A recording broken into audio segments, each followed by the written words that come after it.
Good evening, Canby. Welcome to the Canby City Council regular meeting for August 5th of 2020.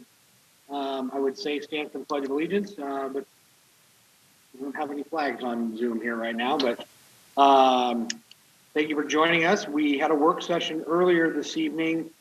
We were having a discussion and presentation about our transit administration office and transit yards. So we're looking at some future pieces regarding transit and whatnot. So much more to be talked about much more to be talked about on that later. We'll move in any communications to start with Melissa, Joe, and Amanda. Yes, Mayor, just one quick reminder that if you are interested in filing for the mayor or council position, I need filing paperwork to me by August 20th, please. So just reach out to me via email or phone. Thank you.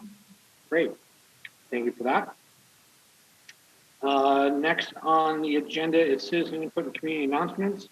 We did have one piece of citizen input come in. So because of not being live and in color, we're in Zoom and in color. We generally ask that if you've got comments or want to address the council, that you please give your comments or let our city recorder know before 5 o'clock on the day of. And I do have one piece here. It's from Sean Carroll, the board chair for Canby Fire Department. And it says, Honorable Mayor and City Councilors, on behalf of our Canby Fire Department Board of Directors, I am sending this letter requesting the council's indulgence in reference to the Columbia SIZ annual fee. We are hoping the council will help make our fire department equal in percentages with the city on the annual fee. I know time is of the essence on the approval process before it goes to the state if no decision is made by the city and the county within the time frame of the CIZ agreement. I want to let you know that regardless of the outcome, we are here to support you and our community. Thank you for your time and consideration. Regards, Sean Carroll, Board Chair, Canby Fire Department. So I know Chief is on. That is going to be on our agenda for the next City Council meeting to talk about it. We're going to do a work session beforehand, and that will be a conversation piece for the council meeting later this month. So just let everyone know that piece and Mr. Carroll as well. That's all that I have for citizen input and community announcements. Is there anything else, Melissa, that I'm missing? No, Mayor. Okay. We'll move into mayor's business. Couple of things. First off, there's a new business in downtown Canby called Bee's Bakery. If you have not been, I recommend it. The croissants are quite good. I had a lovely loaf of French bread. I think I ate all of it. I won't say in what time frame. And then they have these really cool like pretzel like loaves that are really good with French's yellow mustard, but they also have mustard and cheese sauce there that I will now have to go back and try. So a great addition to our downtown.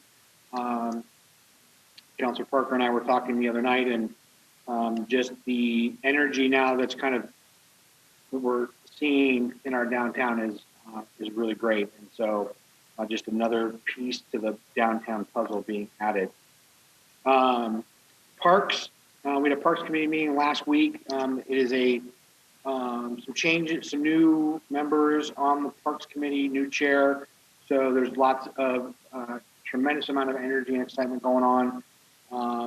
Be aware coming up, we'll probably be doing another Parks and City Council joint meeting to start talking about the park master plan and start looking at what kinds of things that we want to start prioritizing in parks short term and long term for the city. So that will be in a future but not too distant City Council get together.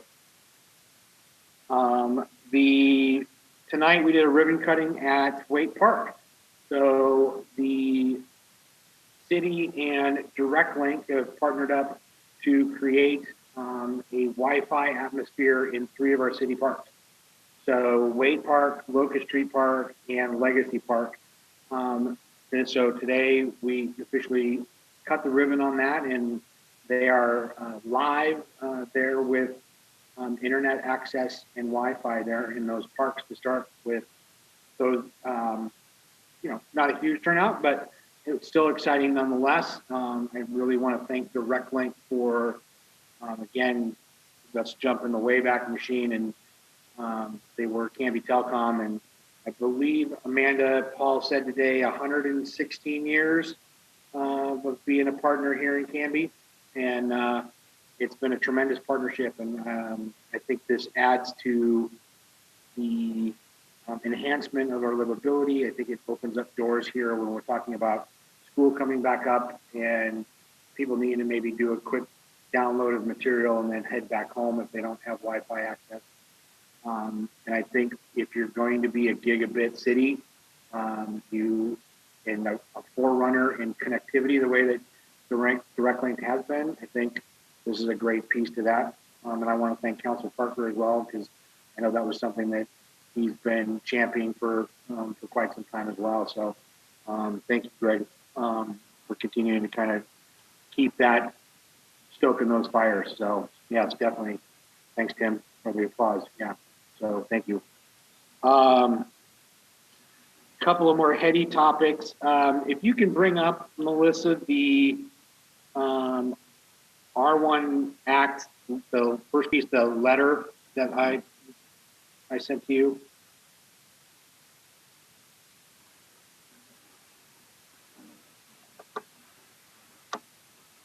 Yeah, so what's in front of you all was, so this past Monday I had a Regional 1 Area Commission on Transportation meeting.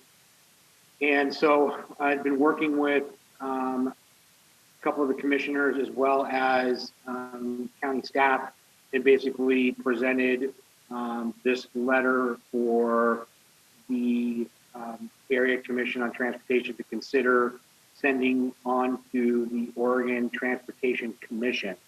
And basically, the letter outlines the fact that we have a tremendous amount of need for bottleneck projects, namely for us, the impact piece is I-205, and that we're asking the OTC to take some leadership in figuring out how do we get to the point of being able to fund that project and get it going.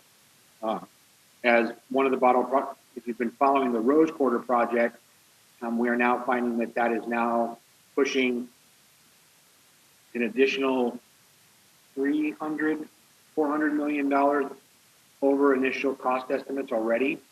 And Mayor Wheeler has made it very well known that he is not supporting the Rose Quarter project in its current state unless some other things get figured out. And so is that an opportunity for 205 to see some of that earmarked funding for that project move over, since ours is ready to go. So, but basically this letter that it did get the support and will go on to the OTC. But I just want, again, part of my liaison role there with the R1 Act to keep you guys informed of those things. So that's one piece of the meeting that evening. Thank you, Melissa, for putting that up. If you'll put up the tolling presentation. I'm going to kind of go through this pretty quickly on this kind of broad brush scope of this.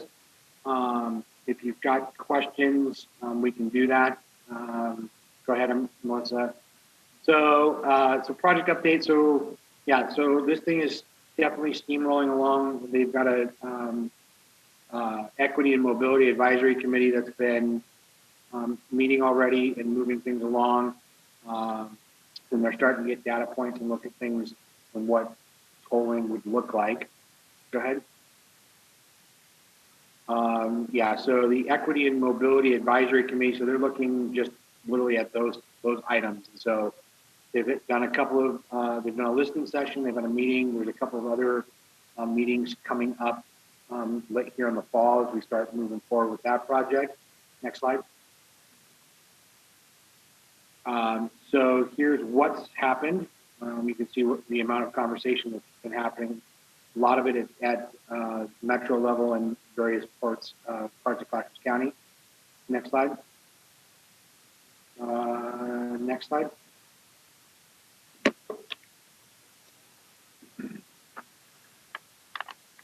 So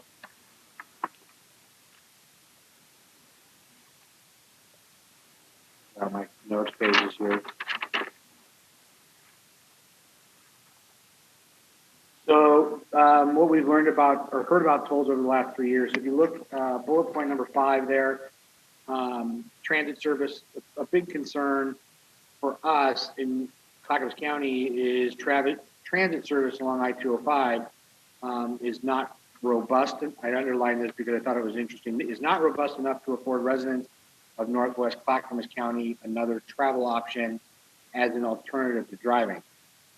It's not only that it's not robust, it does not exist. So that is a major element when we talk about the equity and mobility piece. We don't have there's no major bus service along I-205. So that's a big concern, on the outset of this aspect. Let's see what else is on there. Tolls not being equitable across all income levels, concerns about how local trips that use I-205 will be treated. Next slide, please. So community engagement piece is now available. So you can go on the ODOT website, and I'll share that. I think it was either Canby Now Podcast or Canby Herald shared there's a link that people can go on and give some feedback about polling projects and see what's going on and make their voice heard. Next slide. So the survey webinars, there's a project website you can follow. And then there's a lot going on even at the Clackamas County Coordinating Committee. And then I am also, myself and Councilor Barwager are sitting on a tolling working group for Clackamas County, and I'll get into that here in a little bit. Next slide, please. And then the slide after that. So we're looking at an I-5 tolling project piece. The only interesting piece on this that I wanted to call out was that they're in the process of narrowing down what tolling would look like on I-5. They're down to 92 options. So they're really making a lot of headway on that one. Next slide, please. So these are where things are at regarding NEPA, which is the Environmental Protection Agency, looking at the project. So right now we're going through a lot of that, early parts of that, as you can see, where the orange dot are and the yellow diamond for the blue. So we're very much in the process there on I-205. Next slide. So yeah, that's again. So the different milestones for the project, we're very much in that early engagement piece where we're working on getting feedback and the NEPA aspect. Next slide. Next slide.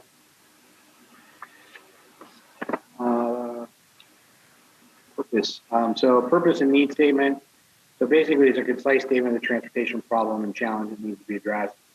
And that's kind of their ground game. Where are we going after? So there's a lot there in terms of different alternatives, ranges of alternatives. They're looking at what is the desired outcome. There's still a lot of those pieces that they're working on and trying to figure out. Let's see. Go 2 slides, Melissa, or one more. Okay, so the whole piece of this project, of the tolling piece that they're looking at, right? So improve congestion and generate revenue. So what's that balance and what's that going to look like? And so right now they still do not know what they're looking at in terms of a cost for tolling or what those windows will look like. The piece that is also playing into this is what will the tolling funds go to? So the other meeting that I was a part of is regarding what is the deferred traffic going to look like? Those, so if I go around the tolling lanes, what's that going to do to Oregon City, Gladstone, 43, and what's another highway? Oh yeah, 99E through Canby. So what is that going to look like? And so what we've been told is that anything that is generated on the tolling front is not going to be for 205. It's going to be dealing with how do we handle the deferment that people will use traffic-wise. So I'll get into that in just a second. Next slide, please. That was a question, just why isn't equity in the purpose statement? So they're still trying to determine what that equity piece is and what it would look like. So that's why there's the equity and mobility group working on that. Next slide, please.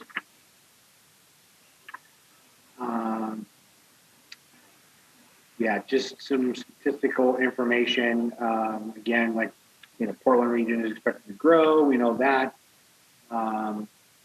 Without still a lot of challenges at the port. Freight being moved through town through Portland and I-5 and I-205 on trucks is just going to increase. I thought under I-205 and the Stafford Road to Oregon 213, more than 6 hours of congestion daily. That kind of blew my mind. Obviously, this is pre-COVID, but I will just say my drive into Canby today from Hillsboro, that bottleneck called Boone's Bridge is frustrating. So I'll just leave it at that. Funding needed for congestion relief projects. So yeah, I mean, gas tax is diminishing. So there's that's their piece, right? What's the option?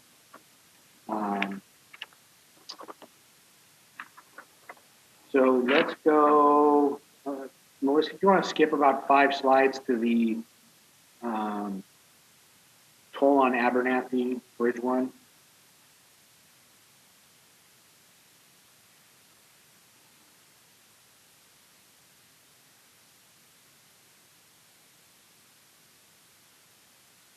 Go one more.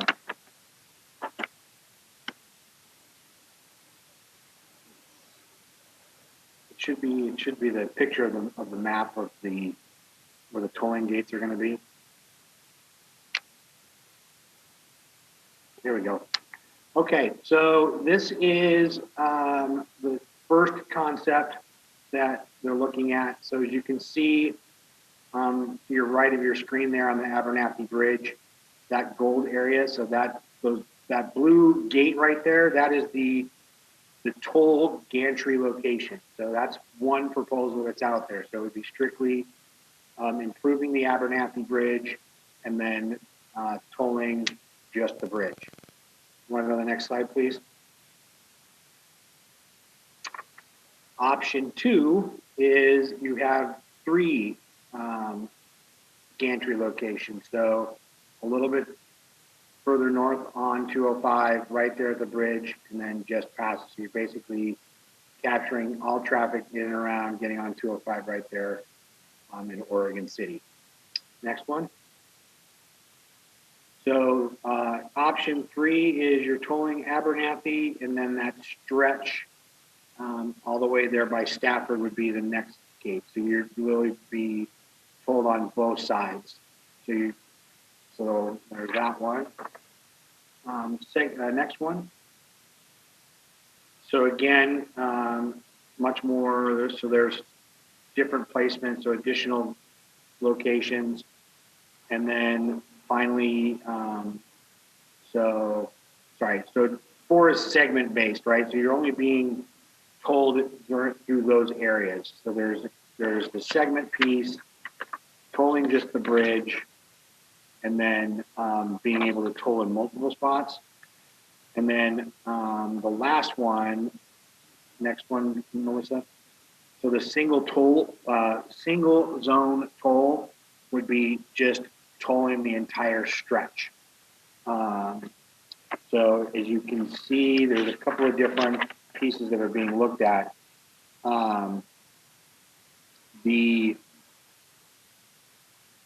There's a couple of things they're looking at. So these are the options that they've narrowed it down to. There seems to be quite a bit of interest on, unfortunately, alternative 2 or 3, and then 5 is what's being looked at on that. So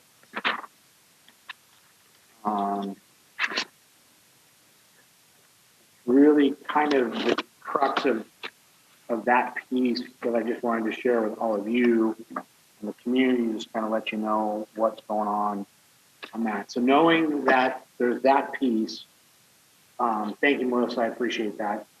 During the tolling conversation working group that we're working on, so my first question out of the gate with them, because it determines to me how we are really, frankly, approaching this, right? So is tolling a foregone conclusion?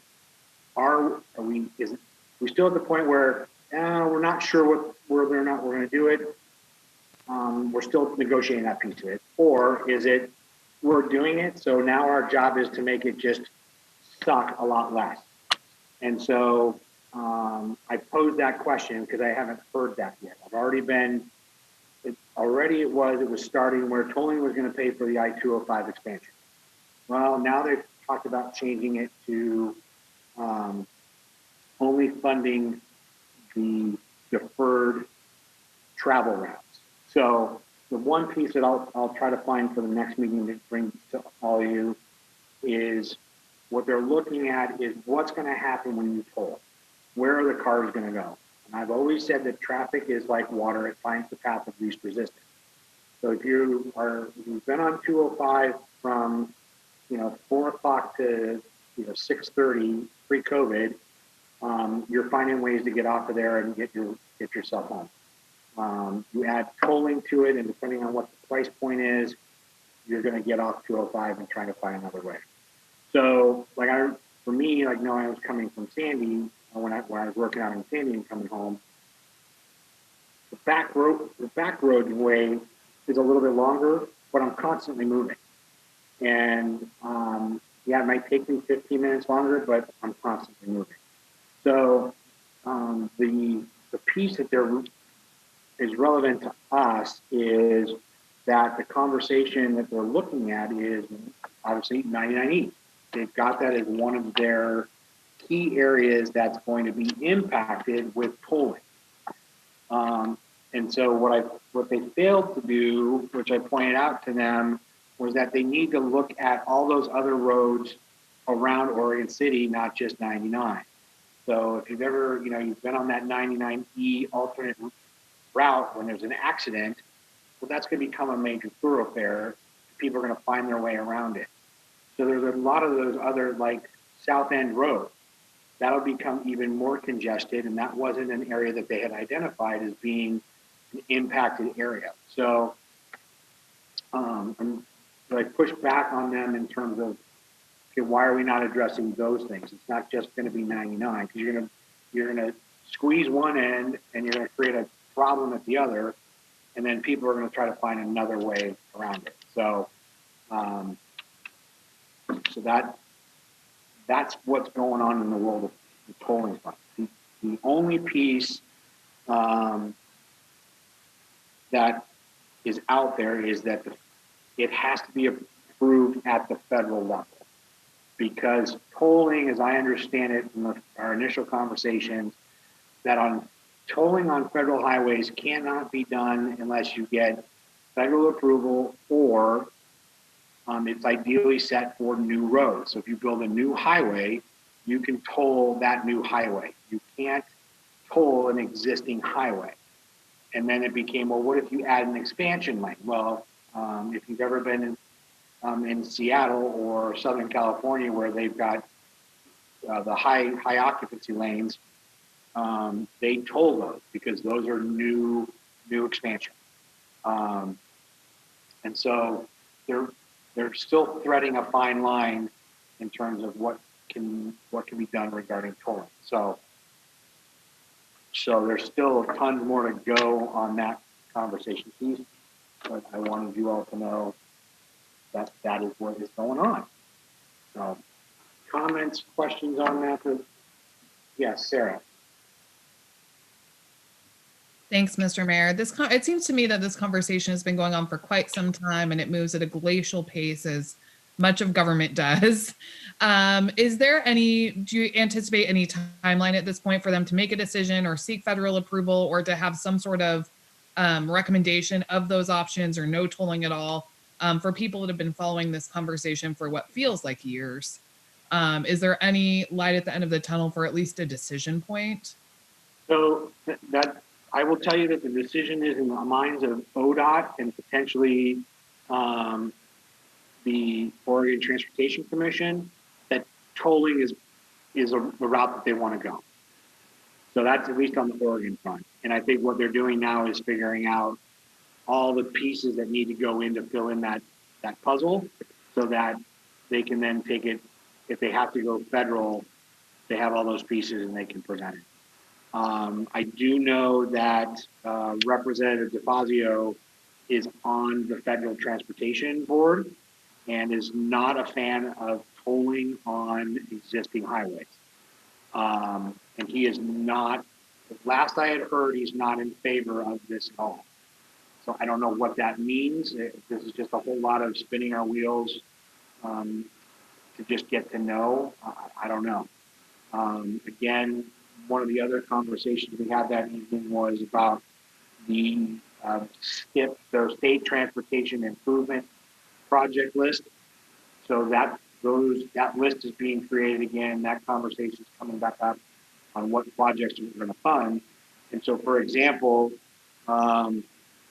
just for bike lanes, like if we wanted to do the bike,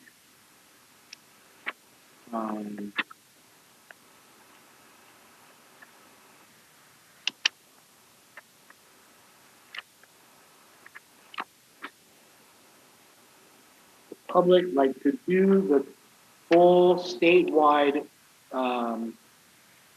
funding for all the bike lanes in that transportation package would take 50. Active transportation. It would take 164 years to complete the statewide system with its current funding, and that would be $53 million a year to create the basic network for active transportation just on the state highways by 2050. That's just $53 million a year just for that.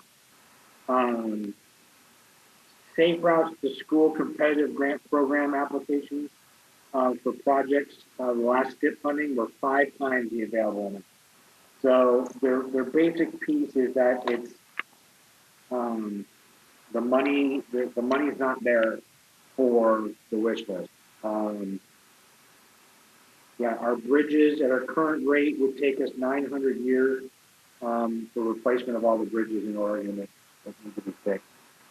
So, I mean, I take that with a little bit of a grain of salt. And so, but yeah, I mean, to answer your question, Councilor Spoon, I think that tolling is going to be the piece that they're going to try to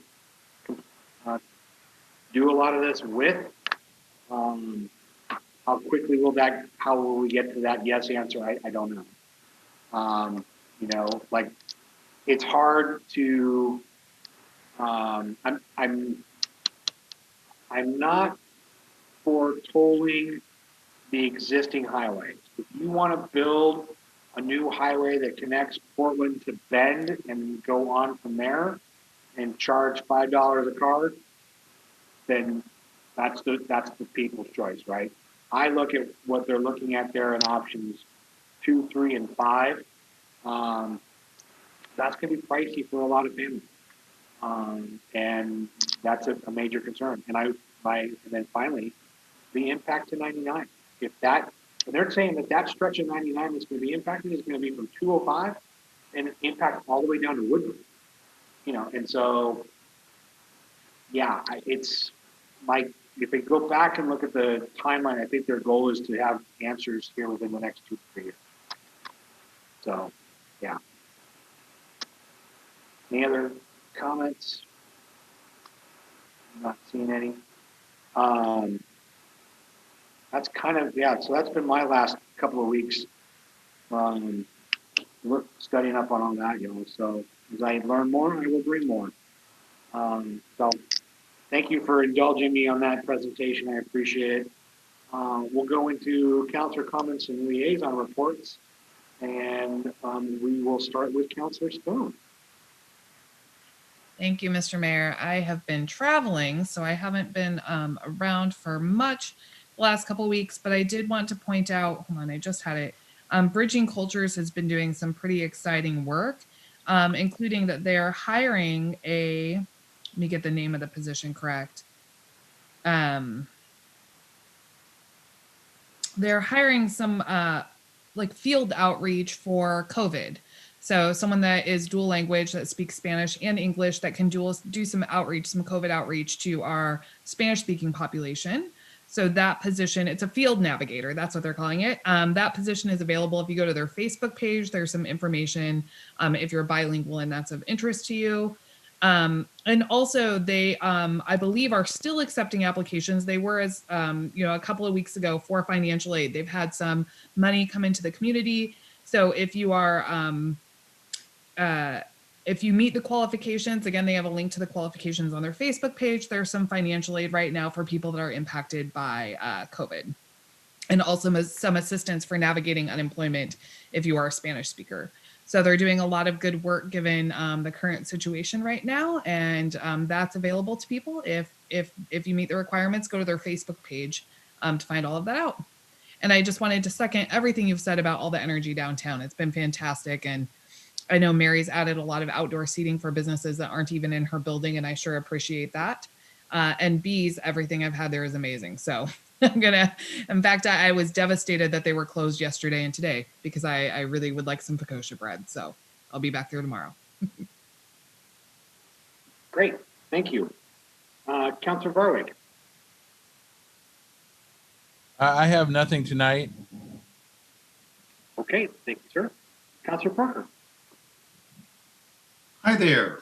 Let's see, I've got 3 things, but first, let me thank you for your presentation on tolling and also using the technology we have to bring us some of these visual aids. You've kind of become the expert on this thing. At some point, there's going to be a policy decision the council's going to have to make, and anything you can do to reduce that knowledge gap is helpful. From my standpoint, I don't think of tolling as being this boogeyman. And you've already represented the issues that I see. It's those darn liberals that are buying these electric cars and not buying any gas and paying gas tax that keep us from keeping those roads in shape. So we have to go to a user fee. And frankly, I don't care about new roads, old roads, that sort of thing. Policy people can work on that. I do have to say that DeFazio, as chair of the House Transportation Committee, if he doesn't want something going through, I don't think it's going to happen. Now, whether he can be convinced to do it otherwise, we'll see. But thank you. Bike committee. This is important. As opposed to most of the things I say, this one's actually important for you to know. That they went out and got a large grant to take a look at the Traverso property, which I will start calling the Traverso Trail property down by the gun club. And they are in the process. Their staff assistant liaison, Calvin Lesueur, is helping them do the things that they can't do, but they're hiring a consultant who will go out, do a survey, more precise survey, elevation, slope, these type of things, recommendations and options, and also, very importantly, we'll be doing community outreach to the citizens who are adjacent to this property, who live outside the city limits, but have already contacted me several times.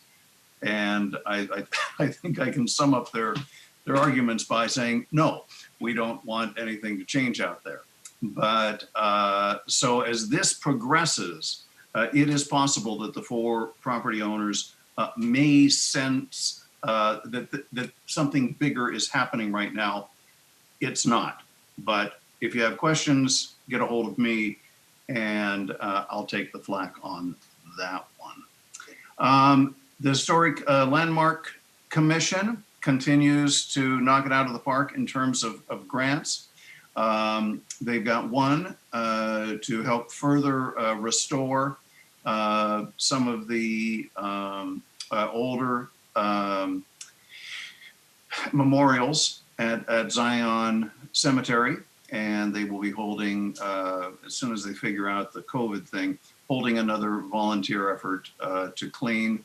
I think last time we did 25 of them. They were hoping to do 30 of them, but we're still trying to figure out how to get people together and do it right. And then finally, another cool thing is that Carol Palmer is working on a grant to do a survey, historic survey of the historic buildings at the county fairgrounds.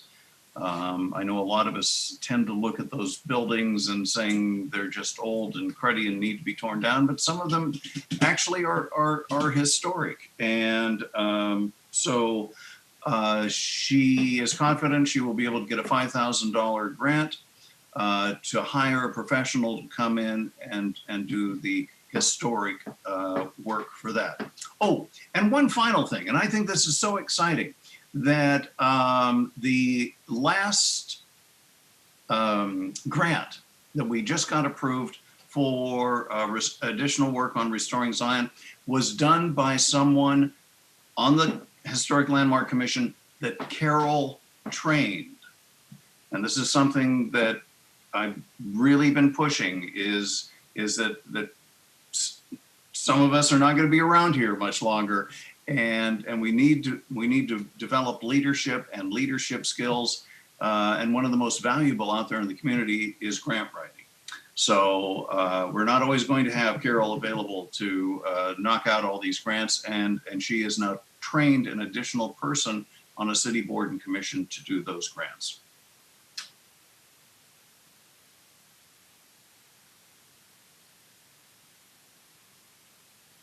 Thank you, Greg. I appreciate that. Any word or update on the drive-in? Yes, the big picture was that we were going to build a big screen with cement and a permanent structure. And by the time the engineering came in, the cost exceeded what people were willing to donate in terms of donated items. So the fairgrounds has done a switch pitch. We're going to be putting in a temporary drive-in as soon as we can. Build up community support, build up additional resources in order to build a permanent one. But as I told the county fair board when we first initiated this 3 months ago, that be prepared for disappointment, because we're trying to do something we have never, a lot of people have never done before. And we were able to go out, we had funds set aside to go and do the engineering. And it just turns out it takes a lot of cement to hold a piece of metal way up in the sky to keep it from falling on people and hurting them. So, the staff did the best it could. Now we're going to do a switcheroo, and hopefully within the next month, we'll be getting some movies going on out there. Thank you, sir. Trig, you were smirking at the concrete comment. You being in construction, you probably knew that already, didn't you? Yes, and I imagine they had quite a bit of rebar all figured in there to structurally support those footings. And Well, I'm glad maybe we'll get something up. That'll be great. Councilor Berge, what do you got going on? I have nothing to report, but I would like to make a quick comment about your presentation. You did an excellent job of that. Thank you. I've been uh, dreading that for a long, long time. I think that, Councilor Parker made a comment about the electric cars, but uh, I don't think that's it. I think the state has found ways to squander the gas tax money time and time again. So until they figure out exactly how this is going to be spent, I really question it as well, because I have big concern that part of it's going to get squandered, mismanaged once again, and not be able to do what they want with it. But that's neither here nor there. But I have nothing to report tonight, so thank you. All right, thank you, sir. Council President Dale. Thank you, Mr. Mayor, and likewise, excellent presentation. Thanks for the update. As you know, because I've told you many times, I have great optimism that we will cause a lot of economic damage and human misery with this plan as they're proposing it. So instead of saying, I'll just say I have great optimism, that's the way it'll go. It's a long conversation, but Canby has a lot of frustration ahead of it. On the Canby Utility Board front, they are continuing forth with their plans to complete the build out of their headquarters and shop yards at 4th and Pine. We need them to do that in order to talk about transit centers relocating and having expansion down at our city shop. So that's progressing right along. Interesting note on the economic impact of COVID to Canby Utility billing. Very interestingly, the number of delinquencies this summer during the shutdown versus last year is very flat. So the number of people going delinquent hasn't markedly increased. However, the amount of delinquencies is vastly up in terms of dollar amount. So it would appear without good analysis, and Greg and I had met to chat with him about this earlier, and I apologize that I didn't, but it would seem to be that those who were most vulnerable to delinquencies in the past are basically the same population in spite of COVID, but it is hitting them harder in terms of the amount of money. Greg went off mute. Go ahead. That would be my guess as well, that the vulnerable populations that have always been near that economic fault line, this has just made it worse. And for those of us who have been able to continue with our jobs and that sort of thing, we're continuing to pay our bills. Right. So that's just the high level look at the impact. And then finally, Canby Utility is doing their annual inflationary increase on their SDCs, and very, very modest this year, just a hair under 1.7%. So thank you, Mr. Mayor. Thank you, sir. Appreciate it. And I was remiss, I'm going to circle back for a moment. Our newest planning director, Sandy Freund, has moved on.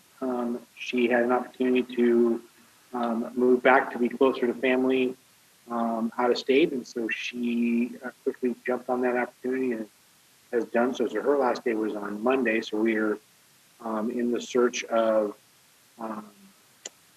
a new planning director. I failed to give everyone an update regarding our city manager search, so I apologize for that. So we have a public works director search, we have a planning director search, city manager search. We've got, there's a lot of change going on. We'll be searching for a new HR director too here shortly. But we wish Sandy all the best in what she's, and we know that this is an important piece for her to move back towards family. So she will be missed. We also have our library director, Ms. Green, will be moving on here soon as well. She's going to make the move back east to be by family as well. And so, Amanda, when is her last day? Irene's last day is next Friday. Okay. I knew it was coming up, so thank you for that. So yeah, lots of change afoot here at City Hall. Amanda, put you on the spot, and I know that we talked a lot this week and I didn't bring it up. With school coming back in session here and it being all done online and virtual classrooms and whatnot, do we have an opportunity here can we take a look at what it would mean maybe to open up the library for students a couple of days a week for, being able to download material or to come study or, again, of course, inside, so we might be running into situations with head counts and social distancing, but is there something that we can look at least have a dialogue about that? Yeah, absolutely. We haven't made any solid decisions at this point. We're trying to wait till the county can get into phase one, but we're looking at all kinds of options like that and how to support parents who have children that might not be going back. How do we support them in the workplace as well? Well, and it obviously be very dependent on us getting into phase two. Right. To be able to be significant in what support we can do in terms of that, but okay. Yeah, and my apologies. I meant when we get into phase two. No, that's okay. I appreciate that it's on our radar and that we're already looking at it. Thank you for that. Council President Dale, you had a comment? Yeah, Mr. Mayor, I wanted to share, I think we're going to have a little more increasing pressure in that area. My daughters are referees in the OSAA, the Oregon School Activities Association. Us parents know them as they are the governing body of all high school sports. They announced today that there will be no sports until January at the earliest. I hadn't heard that yet. Yeah, so tough news for our student athletes, but perhaps even a little more pressure on the library being a great space for kids who aren't going to have those after-school activities through the winter. Well, I want to say thank you for that update, but at the same time, Sorry. Thanks for killing the mood there, Council President. Council President Buzzkill here. Well, and let's be honest. I mean, there's been enough swirling around that was probably going to be the case. So, so thank you, Councilor Parker. On that line, and in reference to your earlier announcement about us being able to activate Wi-Fi at the parks, Amanda and also Brian, if you could bring this back to the Parks Committee, but Amanda mentioning this to Jeff and Jerry in Parks and Public Works. I've seen people in the gazebo, even now using digital, sitting inside on the cement. And whether there's any way without compromising the integrity of the gazebo structure of maybe having some benches so that when weather does turn, that it may not be the perfect place, but at least somebody can sit down inside away from the elements and get some Wi-Fi. Just an idea. No, I think it's definitely one to take a look at as well. Thank you, Councilor. Okay. So thank you. I appreciate y'all giving me the indulging me in my boomerang effect here. I will move into the consent agenda. Mr. Mayor, I move for approval of the minutes of the July 15th, 2020 City Council work session and regular meeting. Sure. I was second. Thank you, Mr. Berwick. Motion's been made by Council President Dale and seconded by Council Berwick to approve the consent agenda, which include the approval of the minutes of the July 15th, 2020 City Council work session and regular meeting. Any comments, changes, or thoughts? No? All those in favor, show hands or say aye. I see 4 hands and Councilor Berwick. Thank you. That passes 6-0. Tonight in our ordinance selection, it is a host of second readings. So I will turn that over to staff to take us through these second reading pieces.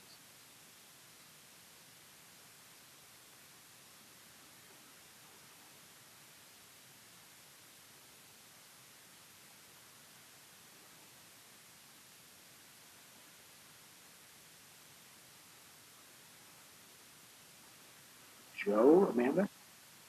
Did you just want the second reading of the caption? Yeah, I guess we just want to start at the top and just kind of go through them, and if there's anything that staff wants to comment on, at least on, one at a time.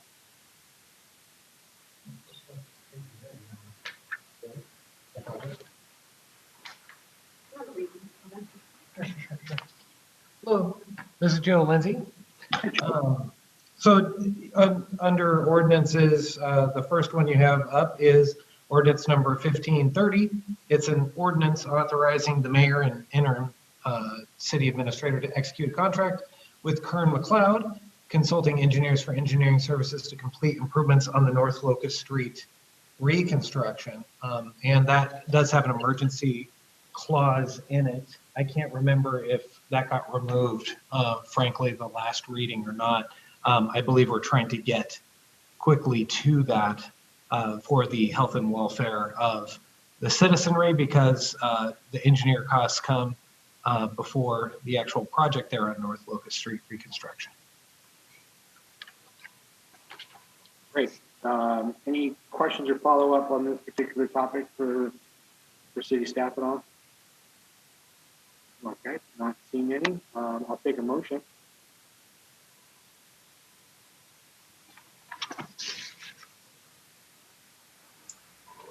Mr. Mayor, I move for ordinance 1530, an ordinance authorizing the mayor and interim city administrator to execute a contract with Curran McLeod Inc. Consulting Engineers for engineering services to complete improvements to North Locust Street reconstruction and declaring an emergency.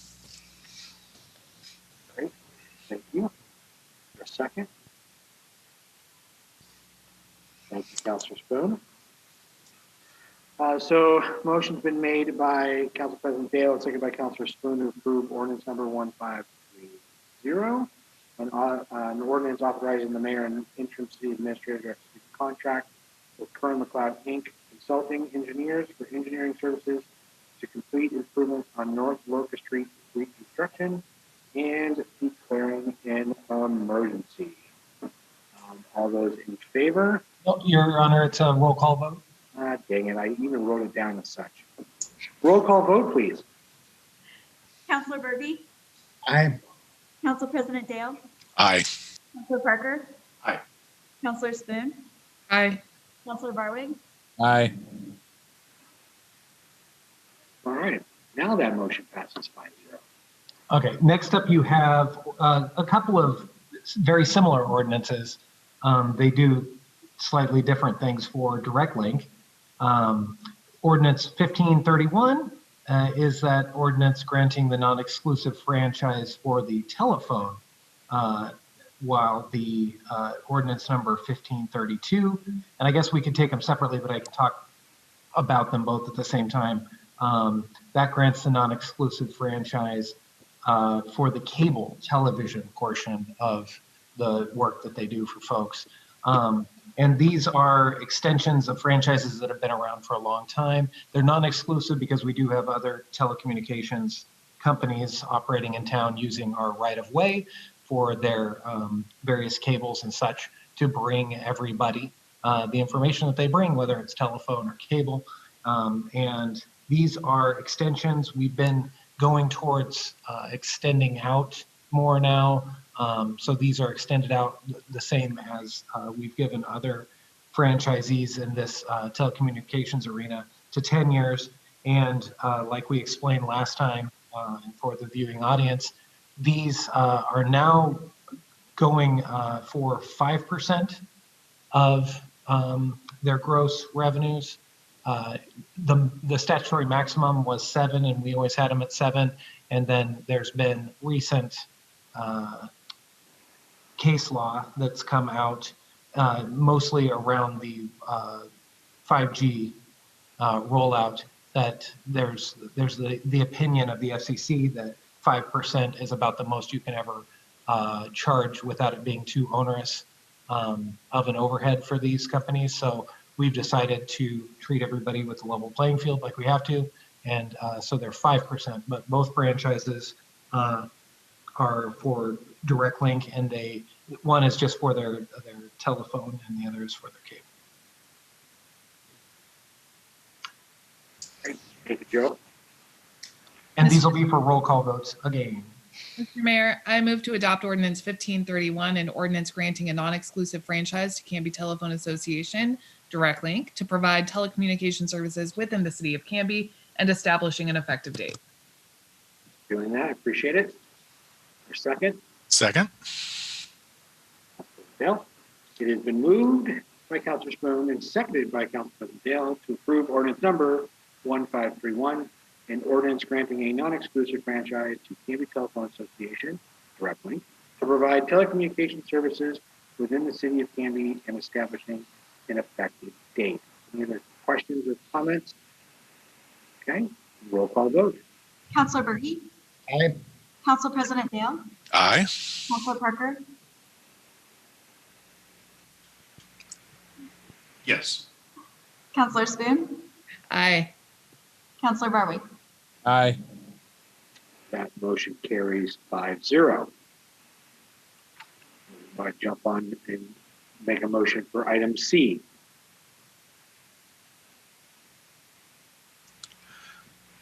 Sarah's all warmed up. It's just two different words. I move to approve ordinance 1532, an ordinance granting a non-exclusive franchise to Canby Telephone Association, Direct Link, to provide cable television services within the city of Canby and establishing an effective date. And second. Motion been made by Councilor Spoon and seconded by Council President Dale to approve ordinance number 1532, an ordinance granting a non-exclusive franchise to Canby Telephone Association, Direct Link, to provide cable television service within the city of Canby and establishing an effective date. Any additional questions or comments? Discussion? No? All roll call vote. Councilor Berge, Aye. Council President Dale, Aye. Councilor Parker, Aye. Councilor Spoon, Aye. Councilor Barwick. Aye. That carries 5-0. Thank you, everyone. City Administrator Business and Staff Reports. Amanda, do you have anything for us? Nothing tonight, thank you. Okay. Second opportunity for citizen input. Melissa, do we have anybody that wants to provide citizen input? No, Mayor. Action review. Great, you've approved the consent agenda and ordinance numbers 1530, 1531, and 1532. Great. Thank you, Melissa. Before we adjourn, I want to just say we are entering our 6th month of life in a coronavirus COVID-19 world. And as I was relaying earlier at the community update, I remember being 7 or 8 years old and riding a friend's bike down a hill and kind of get that shimmy that starts to happen with your bike. You kind of get that speed wobble. And I think we've got a number of people in our community right now that are starting to feel that way. They're feeling anxious, and there's depression and loneliness setting in. I think it's bringing cabin fever to a whole new level for a lot of people. And if you are one of those in our community, please reach out. Now more than ever, I think we deal with the current situation.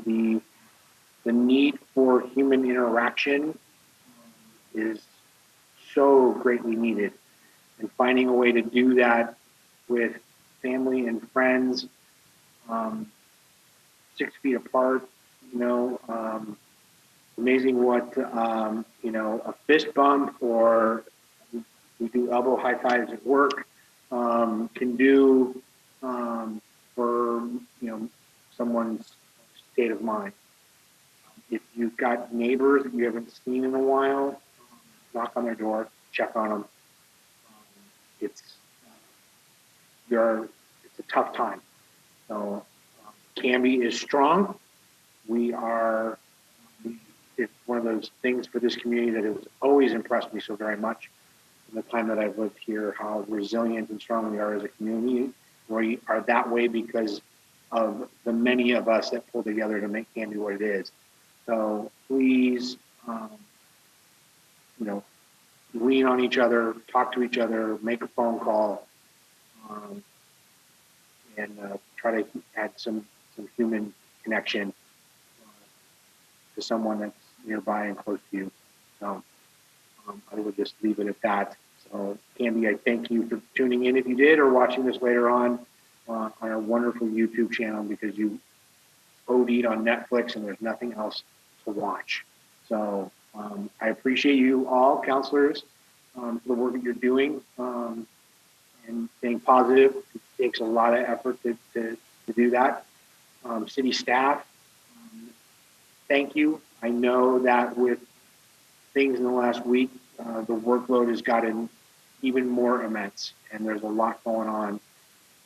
Candy has kept on keeping on with all the things that have gone on, and I know that we sometimes feel that it's slow grind, and that it can be, but also know that it's also because there is a lot going on in this town.